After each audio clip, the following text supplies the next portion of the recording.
waan ku dhawahay TV-ga udub aad oo ma santahay inuu su'aal fiican ay weydiiso horta Soomaaliya waxay la tahay in yani ay ka guurtay ama ay ka baxday nidaamkii ahaa federaalka soo marka hadda waxa loo gudbay nidaam kale oo ah dimuqraadi oo ah qof iyo cod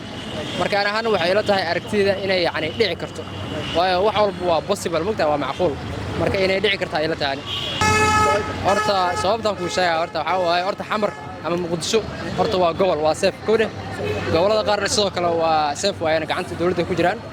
marka doorasho qof cod way ka dhici kartaa inta maqana dib ma la gadaal loo daraaxay ma horta koo xamar laga xamar maadaama ay tahay hooyadii maxallahay ay tahay muqdisho iyada laga bilaabaya caayilay muqdisho kaliya waxa ku nool toomin afro muud ma fahanday kadib gobolada lagu dari karaa marka hadda waxa koonfur galbeed oo kale waxa waa safe waay oo lagu dari karaa Jubbaland sidoo kale Puntland sidoo kale ma fahanday inta maqar kule waa iska yartaa laakiin ayna insha Allah gadaal loo daraa والله hortaniyo si hada u fiiriyo sina u fiicanta sina uma fiicno tan waxa ku horumaraa marka wanaaga horta ninka leeyahay Axmed Madoobe waa hogaamiyaha Jubbaland inuu yaani isdoorto ama inuu yaani isku shubo horta uu ku saxan yahay maxaa yeelay maanta dawladda federaalka Soomaaliya waxay ku tahay mucaarad shalay markuu farmaajo joogay hadda Sheekh Maxamuud iyo tiimkiisa waxay taageerayeen maxaa ku dhahay ninka leeyahay Axmed Madoobe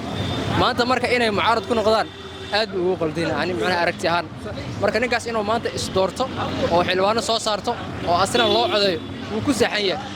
waxa kale oo maqlaay xitaa dastuurka Jubbaland inay ku qoran tahay madaxweynaha inuu loo mar yani la dooran karo laakiin taas cadeen uma hayaan asaab dalmiya afar ma qoriyo marka warkaas maqalha in yani loo mar qofka la dooran karo waxa leedahay doorashadii 19 ka dhacday meeshaas oo xasasho ku taageeray marka waxa ay mtaqana god qiyaamaha qodinay hada qod maxaa lahay hada ku dhacay Soomaan marka xal shaqi tiimkiisa waxa way shalay god qoteen maantana ayaa ku dhacay marka ma fahanti marka ninkaas waa in iska dayay macnaha asaa maamulka iskala as doorta khalaas